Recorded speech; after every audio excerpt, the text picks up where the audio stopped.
ईश्वर की योजना। एक छोटा सा 2 साल का बच्चा खेल रहा था। खेलते खेलते उसके हाथ में चूहे मारने की दवाई आ जाती है। बच्चा नादान था, वो नहीं जानता था कि ये चूहे मारने की दवाई है। वो तो इस दवाई को चॉकलेट समझकर खुश हो रहा था।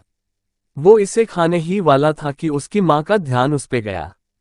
माँ ने तुरंत बच्चे के हाथ में से वो चूहे मारने की दवाई छीन ली। बच्चा जोर जोर से रोने लगा। बच्चे के रोने के बावजूद भी माँ ने उसकी एक नहीं सुनी और वो दवाई उसने कहीं पे छिपा दी। क्योंकि बच्चा नहीं जानता था कि ये चॉकलेट नहीं चूहे मारने की दवाई है, पर माँ तो जानती थी कि ये चूहे मारने की दवाई है और ये मेरे बेटे के लिए सही नहीं है। बच्चे को कुछ पल खुशी देने के लिए माँ उसे वो दवाई नहीं दे सकती थी क्योंकि वो उसके लिए हानिकारक थी। वैसे ही जब हमारी जिंदगी में हमें कुछ ऐसा मिले जो हमें कुछ पल की खुशी दे और फिर वो वापस चला जाए तो हमें निराश नहीं होना चाहिए। तभी हमें यही सोचना चाहिए कि हमें जो मिला था वो हमारे लिए अच्छा नहीं था, इस चूहे मारने की दवाई जैसा ही था।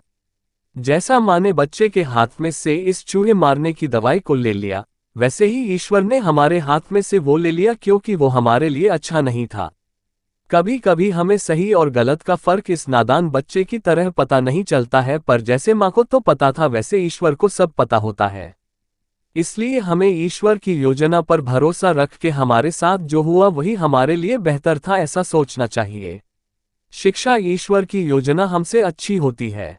हमें ये बात समझनी चाहिए कि जो हमारे हाथ से चला गया वो हमारे लिए अच्छा ही नहीं था। ईश्वर ने जो कुछ भी किया वो सोच समझकर ही किया होगा।